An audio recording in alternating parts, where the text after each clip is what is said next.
Salam. Bugün size iki rəsmim haqqında danışmaq istərdim. Birini artıq görmüsünüz, Sakral rəqs adlı ay üzərində rəsmi olan və ikinci artıq günəşlə olandır. Bunlar həm diptik şəklində istifadə oluna bilər, ikisi bir yerdə, həm də ayrı-ayrılıqda, amma ikisi birlikdə bir-birini tamamlayır. İndi mən sizə onların mənalarını izah edəcəm. Deməli, İlk növbədə dairədən başlayayım. Dairə ümumiyyətlə Samsara filminə baxmısınızsa oradan təsirlənmişəm. Samsara dairəsi adlı bir termin var. O həyatın necə dövr etdiyini göstərir. Yəni ki, ölüm, yenidən doğulma və bütün hamısı bu sikl şəklində davam edir.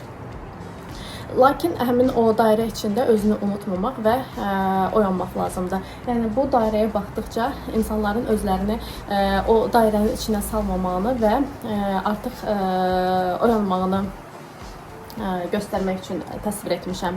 Deməli, dairənin içində olan butalar var.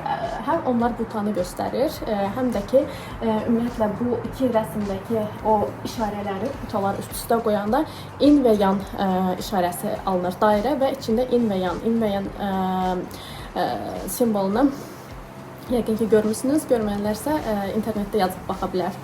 In və yan və burada ümumiyyətlə günəş və ay həm in və yan, qadın və kişi.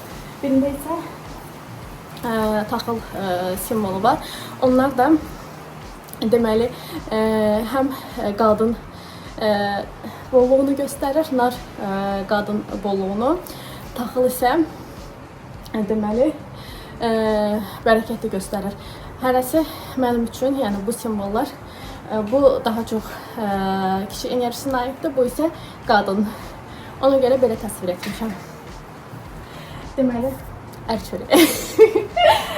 Deməli, eyni zamanda göy intuisiyanı bildirir, sakitliyi, dərinliyi, gizliliyi bildirir.